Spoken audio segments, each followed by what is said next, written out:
দুঃখ এটা এমন একটা অনুভূতি যেটা সবার জীবনে থাকে। এই পৃথিবীতে এমন কোনো মানুষ নেই যে বলতে পারবে আমার জীবনে দুঃখ নেই। দুঃখটা এটা অ্যাভেলেবল হয়ে গেছে। এটাতে কোনো ধনী আর গরিব নেই।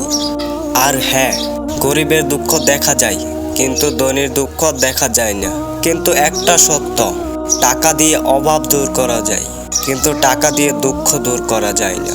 আমাদের জীবনে দুঃখটা আসা সহজ, কিন্তু দুঃখটা দূর করা এতটাও সহজ না। এই পৃথিবীতে খারাপ সময় মানুষ চেনা যায়, খারাপ সময় চেনা যায় কে কত আপন। কিন্তু এটা সত্য যে বাবা মার মতো কেউ আপন হয় না, আর রবের মতো কেউ কাছের হয় না। আর এই চারপাশে যাকে দেখছো, তারা তো তোমাকে তাদের প্রয়োজনে ব্যবহার করছে, কারণ তাদের স্বার্থের জন্য তারা তোমার সাথে কথা বলছে। এর চেয়ে ভালো তুমি একা থাকো, কারণ তাদের কাছ থেকে তুমি কিছু পাবে না। কারণ তাদের স্বার্থ ফুরিয়ে গেলে তোমাকে খালি কলমের মতো ছুঁড়ে ফেলে দিবে। তাই নিজেকে একটু আড়ালে রেখো। সেই সব মানুষের কাছ থেকে দূরে থাকো যারা তোমাকে স্বার্থের জন্য তোমার সাথে বন্ধুত্ব করে। আর একটা কথা, খালি পকেট আর বেকারত্ব তোমাকে যেটা শিখাবে, এই পৃথিবীর কোনো স্কুল কলেজে সেটা শেখাবে না। কারণ খালি পকেটে চেনা যায় আপন মানুষগুলোর আসল মুখোশ। টাকা ছাড়া এই দুনিয়া ঘোরা যায় না, কিন্তু টাকা ছাড়া দুনিয়া চেনা যায়।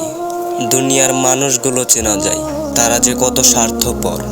আর বেকারত্ব তোমাকে বাস্তবতা চিনাবে, বাস্তবতা যে কত কঠিন।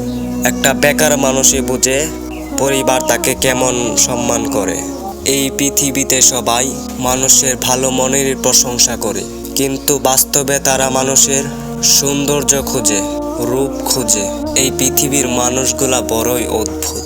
তারা উপর দিয়ে দেখতে যেমন, ভিতরটা তাদের এর চেয়ে বেশি অন্যরকম। তুমি এই পৃথিবীতে এমন কাউকে পাবে না যে তোমার সাথে অলওয়েজ ভালো ব্যবহার করবে। হ্যাঁ, তুমি সব সময় ভালো ব্যবহার পাবে, কিন্তু তোমার কাছে সব সময় টাকা থাকতে হবে।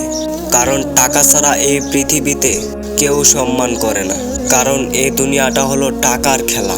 এখানে কোনো ভালো মন্দ বাছাই হয় না, এখানে শুধু টাকাওয়ালা মানুষগুলো বাছাই হয়। কিন্তু এই টাকা দিয়ে তুমি সম্মান কিনতে পারবে, বাড়ি কিনতে পারবে, নারী কিনতে পারবে, সম্পত্তি কিনতে পারবে, সব কিনতে পারবে, কিন্তু তুমি সুখ কিনতে পারবে না।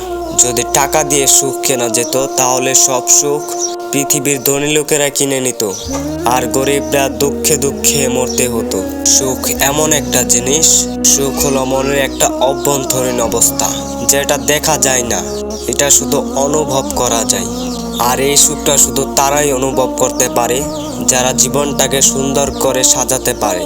আরেকটা কথা বলি তোমাকে, যদি দুঃখ না থাকতো তাহলে সুখেরও অনুভূতি বোঝা যেত না। কারণ দুঃখ ছাড়া সুখের কোনো আনন্দ নেই। আর হ্যাঁ, একটা কথা, সুখের আশা কোনো মানুষের কাছ থেকে করো না, কারণ মানুষ কখনো সুখ দিতে পারে না।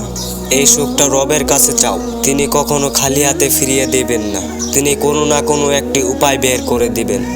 আমরা সবাই মনে করছি আমরা সুখী নয়, কিন্তু একটা দিনমজুরকে দেখো, সে সারাদিন কাজ করে, তারপরও সে নিজেকে অনেক হ্যাপি মনে করে।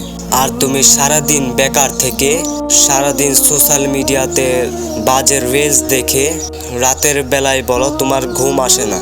আর তোমার দুঃখের কারণ হলে তুমি নিজে। কারণ তুমি নিজে যদি ভালো থাকো, তাহলে এই পৃথিবীর কেউ তোমাকে দুঃখ দিতে পারবে না।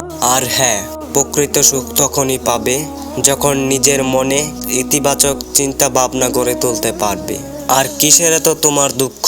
তোমার দুটি হাত আছে, দুটি পা আছে, দুটি চোখ আছে, শোনার জন্য কান আছে, বলার জন্য মুখ আছে, তাহলে কেন এত দুঃখ? এর জন্য তো রবের কাছে কৃতজ্ঞতা প্রকাশ করা দরকার। বরং রবের কাছে কৃতজ্ঞতা প্রকাশ করো, তিনিই হলেন দুঃখ কষ্টের মালিক।